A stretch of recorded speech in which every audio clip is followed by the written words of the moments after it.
जय हिंद स्टूडेंट्स, ये final set है। ठीक है, इसको करके आप लोग टेंशन फ्री हो जाइए। आप लोगों का एग्जाम बहुत ही अच्छा होगा। पहला क्वेश्चन है, चीनी यात्री फाहिया ने भारत का भ्रमण किया था। इसका हो जाएगा चंद्रगुप्त द्वितीय विक्रमादित्य के शासनकाल में।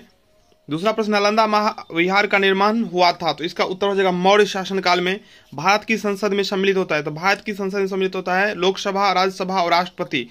ठीक है, तो ऑप्शन डी इसका करेक्ट होगा, राष्ट्रपति, लोकसभा और राज्यसभा। बिहार में प्रति व्यक्ति आय में वृद्धि, तो बिहार में आय में वृद्धि बहुत कम ही होता है, 1.3% के आसपास। ठीक है, यहाँ राष्ट्रपति और लोकसभा राज्यसभा से संसद बनता है। लोकसभा में टोटल जो मेंबर होते हैं वो 545 हो सकते हैं मैक्सिमम। ठीक है, 543 का चुनाव होता है। राज्यसभा में 12 सदस्य राष्ट्रपति के द्वारा मनोनीत किए जाते हैं। चलिए अब हम लोग बढ़ते हैं अगले प्रश्न की तरफ।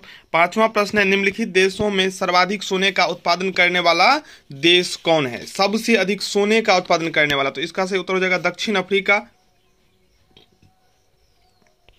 छठा प्रश्न है, वनों से हमें कैसी सहायता मिलती है? तो मिट्टी का कटाव रोकने में, बाढ़ रोकने में, वर्षा वृद्धि में, ऊपर लिखित सभी प्रकारों से। सातवां प्रश्न, अष्टाध्यायी किसने लिखी है? अष्टाध्यायी, इसका सही उत्तर हो जाएगा पाणिनि। ठीक है, आठवां प्रश्न, अभिज्ञान शकुंतलम लिखा है कालिदास ने। ऑप्शन सी बिल्कुल इसका सही है। नौवां क्वेश्चन है, पहला परमाणु गिराया गया था, तो पहला परमाणु नागासाकी पे गिरा था। ठीक है, 1945 ईस्वी में ऑस्ट्रेलिया के द्वारा, फिर हिरोशिमा पर। 10वां प्रश्न है, भारत गणतंत्र बना, तो 1950 ईस्वी में कानून लागू हुआ था। 26 जनवरी 1950 को भारत छोड़ो आंदोलन का संगठन किस वर्ष किया गया? तो इसका जो राइट आंसर होगा वो हो जाएगा 1942 में। भारत छोड़ो आंदोलन में ही महात्मा गांधी ने नारा दिया था, करो या मरो।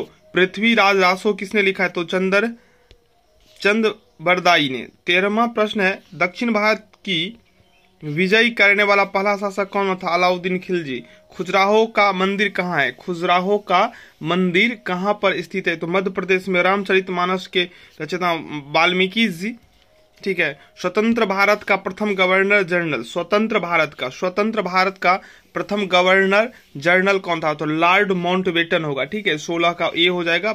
17वां प्रश्न, भारत में प्रथम पंचवर्षीय योजना आरंभ की गई थी, तो प्रथम पंचवर्षीय योजना आरंभ की गई थी कब? सेकेंड पार्ट में बहुत अच्छा से आपको समझाया गया था, इसमें 1952 होगा। ठीक है, इसका ऑप्शन ही नहीं दिया हुआ है। 18वां प्रश्न, प्रकाश संश्लेषण में उपयुक्त गैस है। प्रकाश संश्लेषण में उपयुक्त गैस कौन सा? प्रकाश संश्लेषण में कार्बन डाइऑक्साइड चाहिए होता है पेड़ को। ठीक है, तो 18 का हो जाएगा सी।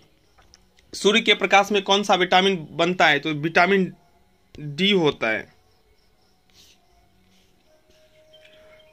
सूर्य के प्रकाश में कौन सा विटामिन बनता है? तो इसका ऑप्शन डी बिल्कुल सही है। ठीक है, चलिए अब देखते हैं 20वां प्रश्न क्या है। थॉमस अल्वा एडिसन ने आविष्कार किया। थॉमस अल्वा एडिसन ने आविष्कार किया तो बिजली का बल्ब। 21वां प्रश्न, सजीव वस्तुओं से ही उत्पन्न होती है का प्रदर्शन करने वाला वैज्ञानिक कौन था? तो इसका सही उत्तर हो जाएगा पास्चर। 22वां प्रश्न है, कोशिका शब्द का निर्माण किया। कोशिका शब्द का निर्माण किसने किया? तो इसका सही उत्तर हो जाएगा रॉबर्ट हुक। निम्नलिखित में से किसे लाफिंग गैस कहा जाता है? तो नाइट्रस ऑक्साइड को लाफिंग गैस कहा जाता है। इसे छोड़ने के बाद लोग वैसे ही पागलों की तरह हंसने लगता है। एक और शक्ति 746 वाट होता है। ठीक है, चलिए एक बिजली के एकक से यानी कि 1 kWh से क्या हो सकता है? तो इसका चारों ऑप्शन को आप ध्यान से पढ़ेंगे तो आपको लगेगा जो 100 वाट का बल्ब 10 घंटे जलाया जा सकता है। चलिए 26वां प्रश्न, संतुलित आहार निर्भर करता है व्यक्ति विशेष की आयु पर, व्यवसाय पर, स्वास्थ्य पर, तो सभी इसका आंसर हो जाएगा। 27वां प्रश्न है, हरित क्रांति के दौरान किस खाद्यान्न का उत्पादन बढ़ा? तो सबका, लेकिन सबसे अधिक गेहूं का फायदा हुआ। ठीक है, चलिए सूर्य से उत्सर्जित पराबैंगनी किरणों की कौन सी गैस रोकती है? तो ओजोन। वायुमंडल में कार्बन डाइऑक्साइड के परिमाण में वृद्धि के कारण क्या होता है? अगर वायुमंडल में कार्बन डाइऑक्साइड बढ़ जाएगा तो क्या होगा?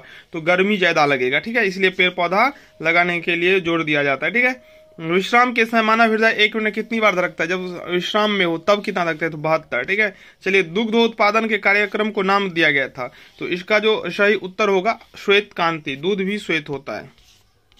ठीक है, पृथ्वी सूर्य के इर्द गिर्द घूमती है, सिद्धांत को निम्न सर्वोत्तम आधार प्रदान करता है। तो इसका सही उत्तर हो जाएगा ऋतुओं का बनना। ठीक है, चलिए अब हम लोग चलते हैं 33वां प्रश्न। जीव मंडल बनता है, जीव मंडल बनता है तो भूमंडल, जलमंडल, वायुमंडल सभी से हो जाएगा। 34वां है जीव, जो जीव अपना भोजन स्वयं तैयार करते हैं वो कहलाते हैं स्वपोषी, ठीक है। निम्नलिखित में से कौन सा गैस परंपरागत ऊर्जा का स्रोत नहीं है? तो इसका जो सही उत्तर होगा कोयला, ठीक है। दुग्ध क्या है? तो दुग्ध एक जलीय विलयन है, और जलीय कोलाइड विलयन और संतृप्त विलयन, तो इसका सही उत्तर हो जाएगा कोलाइड विलयन। 37वां प्रश्न। अंतरिक्ष में सर्वप्रथम जाने वाला मानव का नाम? नील आर्मस्ट्रॉन्ग, शायद सॉरी नहीं, नील आर्मस्ट्रॉन्ग चंद्रमा पे गया था, यूरी गागरिन होगा।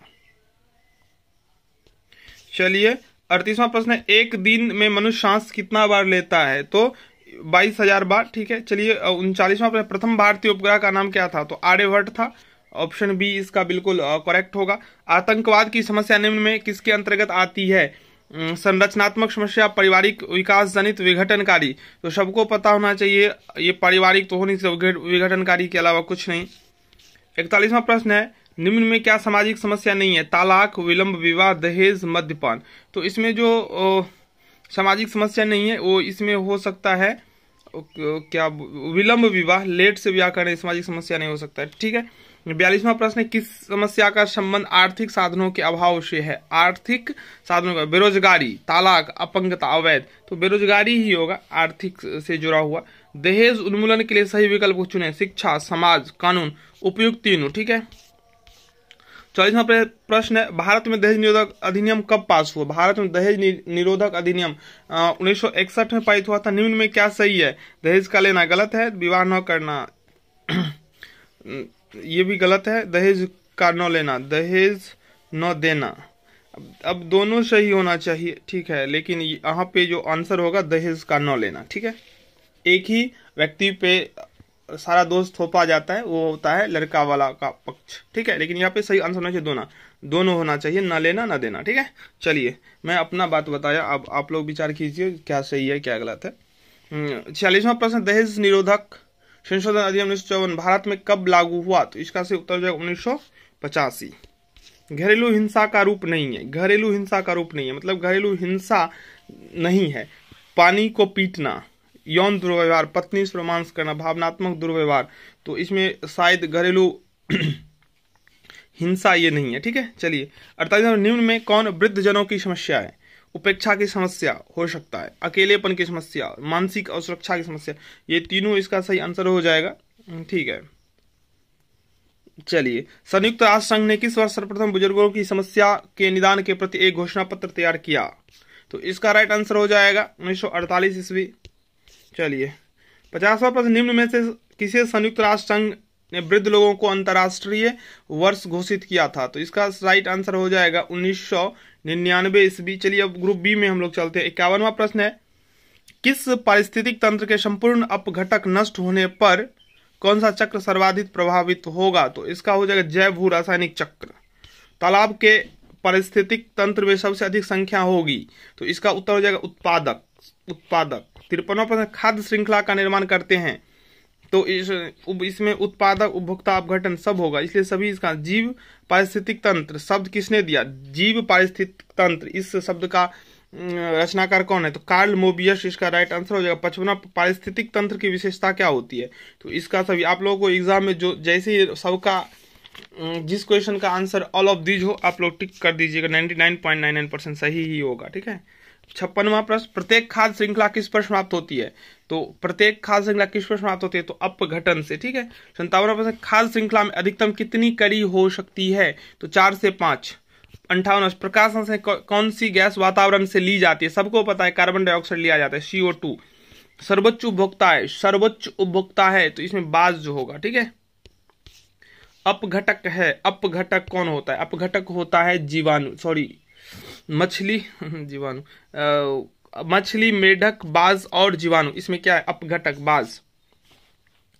द्वितीय उपभोक्ता है डायटम, लाइकेन, मेढक और टिड्डा, इनमें से द्वितीय उपभोक्ता को आपको चुनना है, तो मेढक इसको आप चुन लीजिए, ठीक है। एकोतंत्र सर्वप्रथम टेंसले किस सन में प्रतिपादन किया? तो इसका हो जाएगा 1935। जैविक कारक है, जैविक कारक में आ जाएगा शैवाल। चलिए अजैविक कारक है, अजैविक कारण है, तो इसका आंसर हो जाएगा मृदा, ठीक है। ऊर्जा का पिरामिड होता है, ऊर्जा का पिरामिड होता है सीधा, ऊर्जा का पिरामिड कैसा होता है, सीधा होता है। उसके बाद एक इको तंत्र में कौन सा गुण होता है, एक इको तंत्र में कौन सा गुण होता है, तो ऊर्जा का प्रवाह और सभी पदार्थों का चक्रण, इसीलिए इसका आंसर हो जाएगा ये। 67वां उपभोक्ता है, उपभोक्ता क्या है, उपभोक्ता है यहाँ पे शेर, सॉरी 67वां प्रश्न उपभोक्ता है शैवाल, उसके बाद है कवक, बायोफ्राइट हिरन, हिरन हो जाएगा, उत्पादक है शेर, हिरन, चूहा, पादप, तो उत्पादन करने वाला कौन है इसमें, ये पादप होगा, ठीक है। प्रदूषण के मानव जनित स्रोत है, औद्योगिक वायु स्रोत, तो ये सभी आप टिक कर दीजिए। वायु प्रदूषण का प्राकृतिक स्रोत है, ज्वालामुखी उद्गार से उत्पन्न प्रदूषक अंतरिक्ष से प्राप्त, चलिए ये सभी यहाँ भी टिक कीजिए।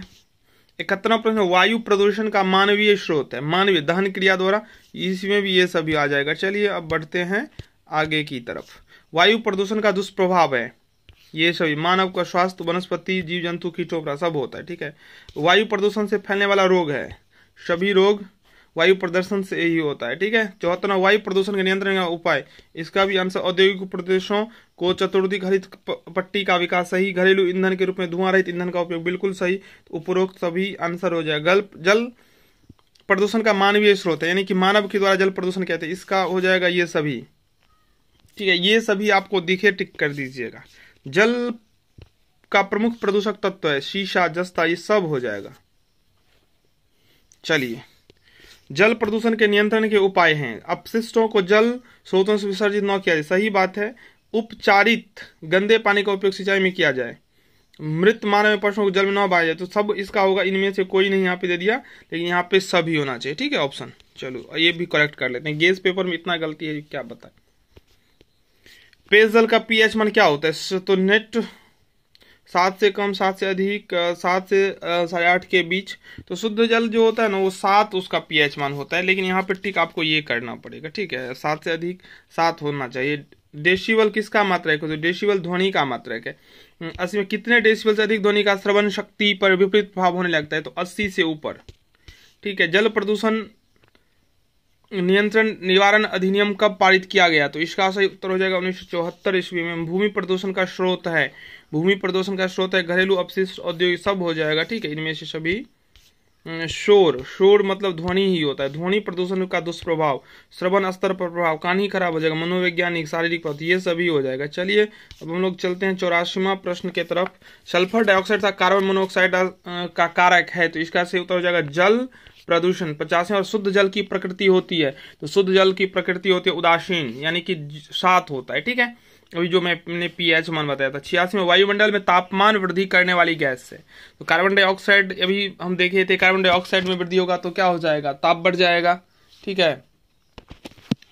और सल्फर डाइऑक्साइड भी इसमें कारक होता है। 87वां प्रश्न, निम्न में से भूमि प्रदूषण का कारण नहीं है, तो वृक्षारोपण किसी भी परिस्थिति में भूमि प्रदूषण को नहीं बढ़ाएगा। ओजोन परत के अपक्षय के लिए उत्तरदायी है क्लोरोफ्लोरोकार्बन, CFC, ठीक है। 88 का हो जाएगा बिल्कुल बी। चलिए, अविघटनीय प्रदूषक का उदाहरण है, अविघटनीय, तो इसका हो जाएगा DDT।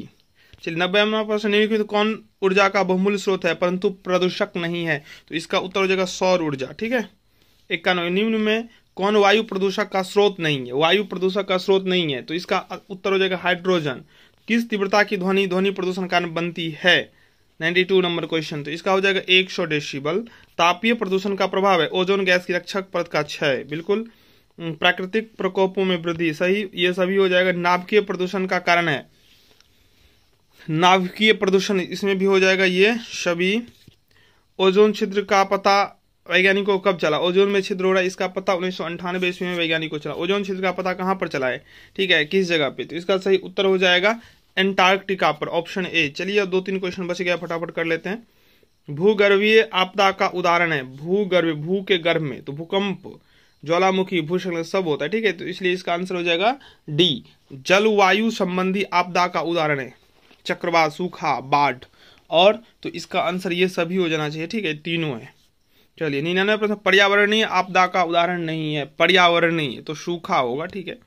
चलिए, अंतिम प्रश्न, पौधों के लिए अनुकूलतम तापमान क्या होना चाहिए, 25 से 30 डिग्री सेल्सियस। चलिए, कंप्लीट हो गया, ये भी फाइनल सेट। आप लोग प्रिपरेशन अच्छा से किए होंगे और जो भी कुछ बाकी है उसको फटाफट करके एग्जाम में जाइए। Best of luck.